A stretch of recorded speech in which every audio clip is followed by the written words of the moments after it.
Israel versus Iran, Iran versus Israel. இஸ்ரேலுக்கு America support பண்ணி Iran அடிச்சது. ஈரான் பதிலுக்கு அமெரிக்கா அடிக்கும்னு பார்த்தா கத்தார் அடிச்சிருக்கு. ஈரானால இஸ்ரேலை அடிக்க முடியாதுன்னாங்க, அடிச்சு காட்டுச்சு ஈரான். இப்போ ஈரானால அமெரிக்கா அடிக்க முடியாது, அதோடைய பொருளாதாரம் ஆயுதம் எல்லாமே இருக்கு, அடிக்க முடியாது சொன்னப்ப அடிக்க முடியாதுதான். ஆனா கத்தார்ல இருக்கக்கூடிய யூஎஸ் உடைய அந்த ஏர் பேசஸ் அடிக்க முடியலன்னு சொல்லிட்டு அங்க அட்டாக் பண்ணிருக்காங்க.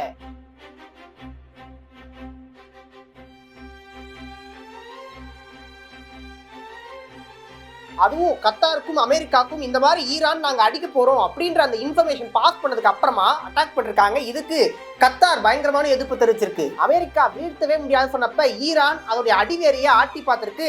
இதுக்கு நடுவுல மீசையில மண்ணே ஒட்டல அப்படின்ற மாதிரி நம்முடைய ட்ரம்ப் அவர்கள் வந்து 2 பேர் கை கொடுத்துக்கோங்க, 2 பேர் நல்லா பண்ணீங்க, அதனால நல்லபடியா சீஸ்ஃபயர் அறிவிச்சு ஒரு 2 நாட்டுக்கும், இதுக்கு மேல இது வார் வேணாம் அப்படின்ற மாதிரி பேசி சமாளிச்சு முடிச்சிருக்காரு. இன்னும் அபிஷியலா இந்த போர் நிறுத்த ஒப்பந்தம் போடப்படல அப்படின்னா கூட அதுக்கான அந்த ப்ராசஸ் போயிட்டே இருக்கு. இங்க நான் மட்டும்தான் அப்படின்ற மாதிரி இஸ்ரேலும் அமெரிக்காவும் தொடர்ந்து செஞ்சுட்டு இருந்தாலும் ஈரானுடைய இந்த அட்டாக் பயங்கரமான பதிலடியா இருந்திருக்கு.